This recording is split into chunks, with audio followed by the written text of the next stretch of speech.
Well, hello, folks, and welcome to a vlog. Here on a very rainy Monday. Hello, everybody, and welcome back. I know I haven't done one of these vlogs in a while. I did a live stream for about 8 minutes, so that was semi-live, so you guys got to see my face. Wanted to come back to you guys and show you guys how everything's going. I just want to say thank you for all the comments. Thank you for all the views. Thank you for everything. It's really good. Channel's progressing really good. I think we have like 780 views for the year, which is nearly half of what we had. Last year.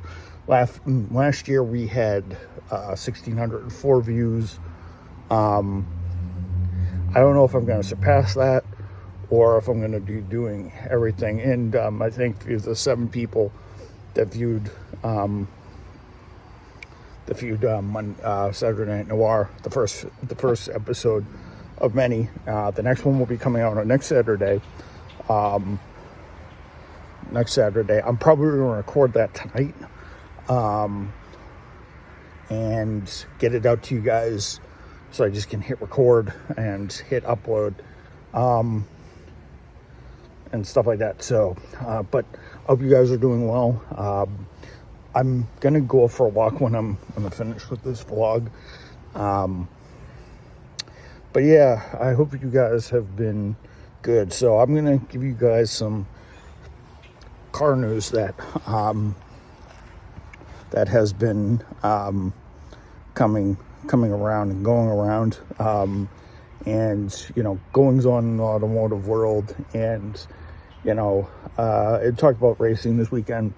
So there was a couple races this weekend. There was, ELMS was at Imola, I think, or at Monza, I forget whichever one. There was Imola. And then they also raced at Miami yesterday in Formula One, and then they also raced the Barber Motorsports Park, Children of Alabama,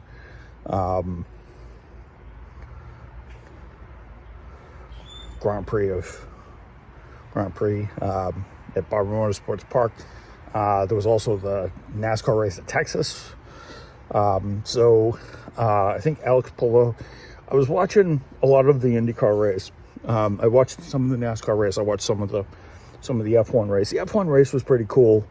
There was a bunch of back and forth. Max Verstappen obviously got the pole, but the McLaren seemed to have the art of just being able to plan things right and doing well.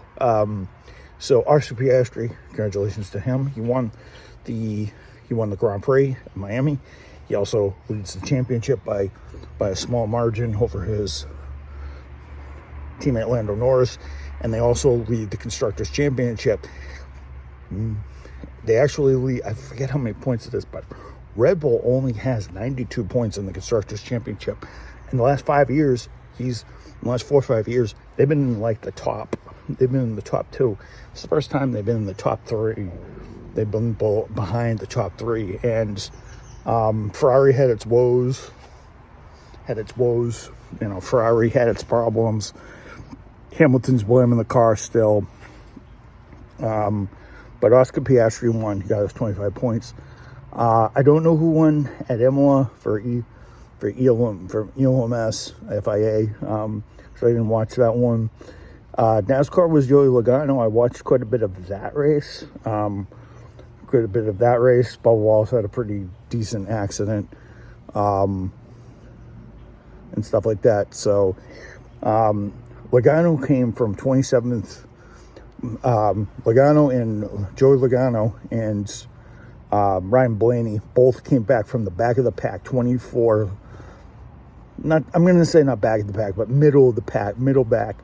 24th for Ryan and 27 for Logano, and Penske got 1 too, which made up for the fact that hit one of his top drivers were in the top 5 at Barber. which was won by Alex Palou. I watched that race from stem to stern. I watched more laps of that race than any other one. Alex Palou led from flag to flag. Well, I think he gave his lead up a few times, but he put on a clinic. He led from flag to flag, and there were 0 cautions. That's the first time I've watched an IndyCar race. There's 0 cautions. I know there's been ones in the past, but it's kind of a runner-up because we only have like 20 days till Indianapolis. The NCO Grand Prix of Indy Grand Prix is next week, and then opening practice is will be the week after. I think they're going to do that, and then the opening practice will be the week after, and then they'll be setting in the grid they'll be practicing, and then past Friday, and they'll be setting in the grid for the 500. For the 500 pole day for the 500. I'm hoping I don't know if Ari Lyondike, I'm hoping it's either this year or next year. Ari Lyondike's 236.7 or 236.9 is actually beaten this year. It's either this year or next year they'll actually do it. And this is the greatest opportunity they've had. They've had to do it. The cars I watched bits and pieces of the open test. The cars seem to be very good. There was a couple slides here and there for people. Kyle Larson smashed up his car a little bit, and Takuma Sato did his for Honda. And I think it was Scott McLaughlin who topped the time. So Penske definitely will have his way at the front. I predict Penske will be fast in qualifying, but I think it could be either him or Palou or maybe us. It could be the Penske guys or one of the Ganassi guys or it just depends on how everything is and how the month of May plays out. If the month of May is a wet one and there's not a heck of a lot of rubber on the track, then they'll have a slower time. But if it plans to be warm on pole day and everything rubbers in, we might see a fast lap. We might see 234. We might even see 235 this year. But don't quote me on that one. We might see 235 incrementally. We might see 235. We might see averages. We might see top speed averages. They might get a lap of like 238 or 237 and 238, and then scrub off the speed and get a 235, which they might do. It's either that or IndyCar will regulate how fast they go. So that'll be an interesting one to say the least. Also in news, there's also been a couple of announcements from manufacturers. Hyundai's Genesis as a GMR 001. It's a pretty cool car. It's going to have 2 4-cylinder engines fused together from their rally cars, which are both 1.6 liters, and they're going to put it on a common crankshaft and marry them together to create a 3.2 liter V8, which is going to be pretty cool. And if you guys don't know, in all my videos, the hybrid cars are limited to either, or limited between 670 and about 700 horsepower, give or take. 700 horsepower, give or take, and such. And the engine and the electric motor are not as one. Now the GMR will be in IMSA and in the World Endurance Championship. The only difference is it follows. There's 2 types of rules that in prototype sports car racing. There's 3 rule sets. shall I say, well, three. Well, there's Hypercar, GTP, P2 and P3. P3 or Prototype Challenge, whichever one. For those of you who don't know, P3 is a spec championship. It's usually a 5.6 liter V8, Nissan V8 with about 465 horsepower, give or take. And then LMP2s have 500 and between 540 and 550 horsepower, and they've had their gearing and revs limited between the gears. I guess first gear and second gear, I think it's like 8,500 RPM, and I think up in 1 through 4, I think it's 8,500 RPM, and I think 87 or 80, 86, 87 RPM, and I think 5th and 6 are put down at 83 or 8,400 RPM because they want to lower the speeds. They're still able to get upwards of 200 miles an hour, but not as 180, 190, but they're not as fast as the hypercars. And the two cars that are in the hypercar class are Hypercar and GTP. Hypercar is Hypercar, GTP is Grand Touring Prototype. Both cars are regulated around 670 horsepower, although depending on the rule book, they can go up to 7.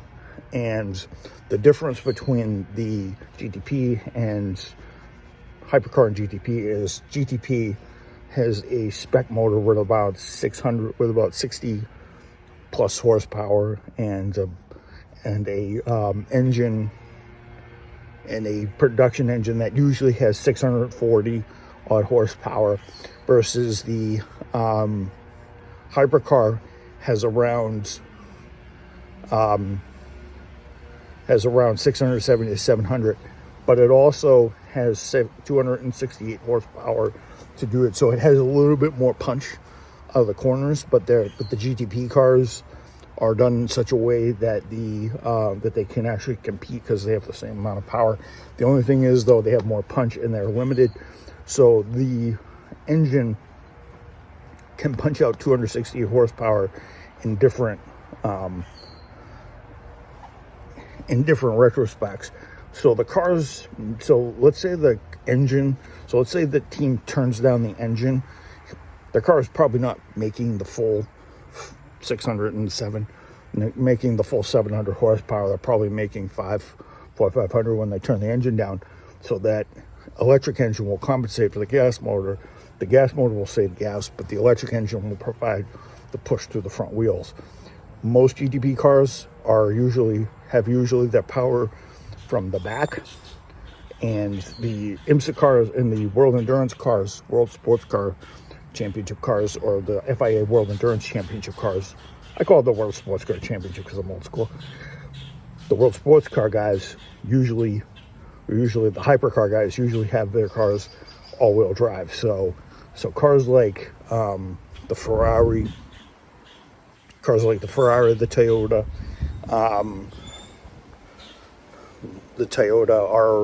are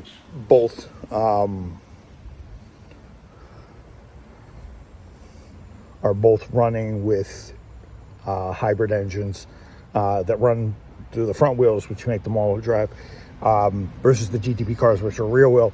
There's also the two Aston Martin Valkyries that are running with a 6.5 liter V12, but they're not hybrid. They're just running with the engine only. I think it's because they're trying to use the aerodynamics on that car to make up the difference, which is what they'll do as they develop the car.